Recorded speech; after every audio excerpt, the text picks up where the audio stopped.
Hola, buen día a todas y a todos. Hace poco vimos que el señor Rodolfo Hernández, exalcalde de Bucaramanga y ex candidato presidencial, quien estuvo, hay que recordar, estuvo bastante cerca en llegar a la presidencia de la República, fue hallado responsable, condenado por un juez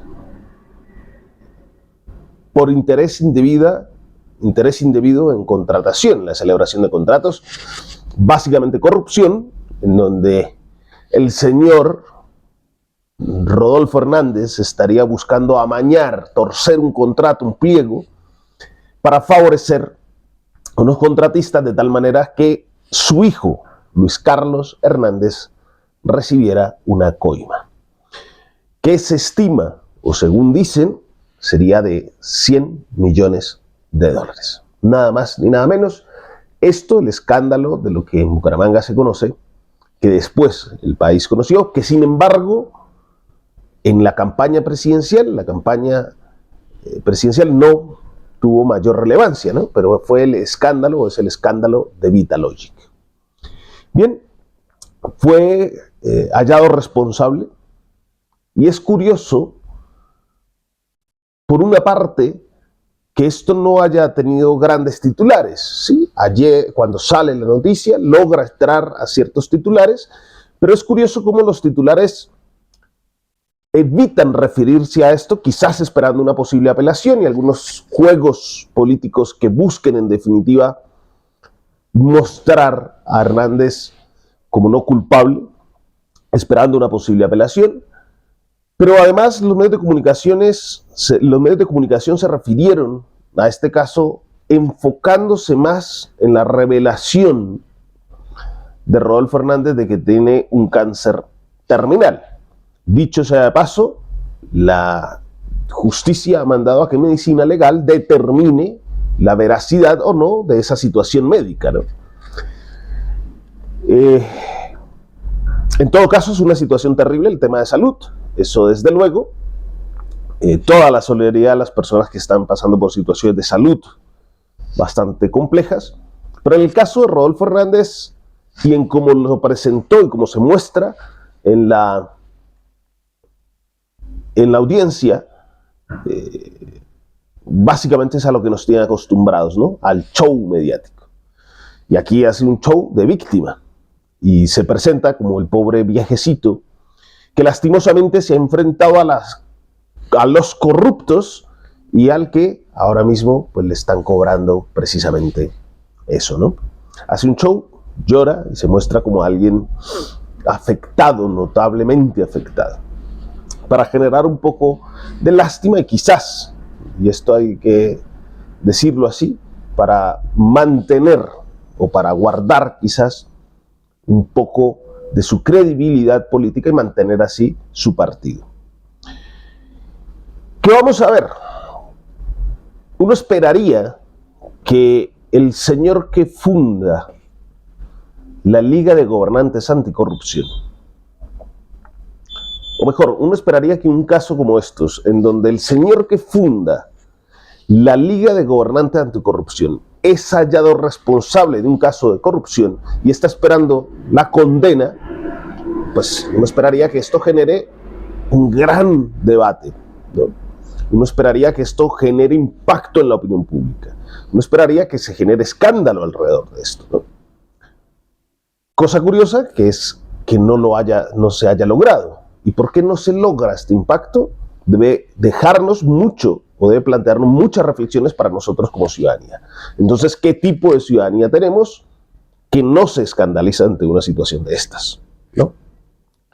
Bien, algunos han dicho que esto es producto del populismo, ¿no? Y en efecto, es el colmo, ¿no? El colmo es aquello que rebasa, ¿no? Aquello que es insuperable. Pues bien, esto es el colmo. Que alguien que funda el partido llamado Liga de Gobernantes Anticorrupción sea hallado responsable por corrupción. Pues bien. Sin embargo, como ya se ha advertido, y lo mencionamos en muchas columnas, pues el señor Rodolfo Hernández es un producto del marketing político y que en efecto solo se paró en el tema anticorrupción, porque es un tema que ante una situación, digamos, de polarización y de enfrentamiento ideológico claro entre una posición de extrema derecha y una posición progresista, la única manera de intentar pasar es por la vía del medio. Y esta vía del medio era hablarle de cosas mucho más sencillas a la gente que no le hicieran reflexionar sobre una posición de identidad política. Por lo tanto, ese elemento común que estaba en la agenda era la corrupción.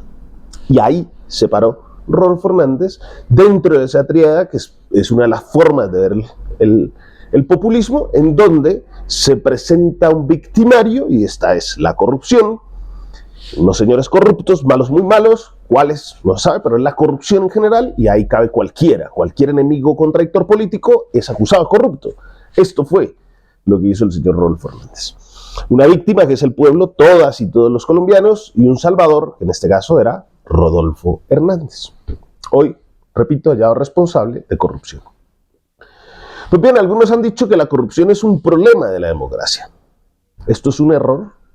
La corrupción no es un problema de la democracia.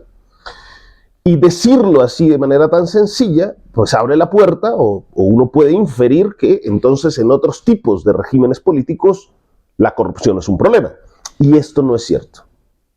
La corrupción es un problema presente en las instituciones públicas, pero también en lo privado, y que tiene que ver con un tema de cultura general y de socialización política, que de hecho en las democracias, lo que nos permite la democracia es ser mucho más vigilantes sobre los casos de corrupción.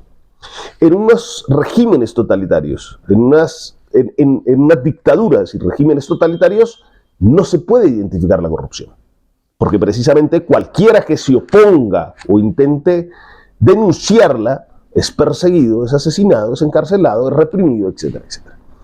Entonces, la democracia es ese espacio que precisamente permite discutir y combatir activamente la corrupción. Dicho esto, las democracias más estables, más sólidas, más transparentes, pues tienen niveles de corrupción bajos. Pero recordemos aquí lo que decía el historiador Tácito, ¿no? Cuanto más corrupto es un Estado, más leyes tiene. Y es que quizás la corrupción y los países menos corruptos actúan más que por códigos legales, actúan más por códigos éticos. Y esto entonces nos hace reflexionar sobre la ciudadanía en general. ¿Cuál es nuestro compromiso? ¿Qué valor tenemos de la política? ¿Qué valor tenemos de lo público? ¿No? Quizás es ahí en donde está la cuestión. Menos leyes y más ética es lo que le ha resultado a los países con una tasa o con niveles de corrupción muy bajos. Los países y las ciudadanías, entre más desconfían de las instituciones, exigen más leyes, y entonces se vuelve una amalgama en donde esas leyes, esas regulaciones terminan privilegiando a unos, y eso termina otra vez generando desconfianza. Repito, tiene que ver con un tema de cultura y socialización política, tiene que ver con un tema de apropiación de lo político y apropiación de lo público, sobre todo. El Estado, ¿quién es el Estado? El Estado lo componemos nosotros como forma activa. Una democracia sólida, una democracia transparente, con una ciudadanía activa, evita que estos discursos de esta forma de entender el populismo, en esa tríada en donde se presenta una víctima, un victimario y un salvador, como el caso de Rodolfo Hernández, se sigan presentando, ¿no? Señores con discursos grandilocuentes, con formas para seducir al electorado, que sin embargo, como se ve en este caso, pues no son más sino personajes que dicen una cosa y hacen luego la otra, que se comportan de forma paradójica, ¿no? Es decir, con hechos contrarios a la lógica, a lo que defienden. Es esto, tenemos que avanzar en esa ética y en ese valor de lo público si queremos avanzar en el propósito de hacer de nuestro país una verdadera república democrática. Fuerte abrazo a todas y a todos.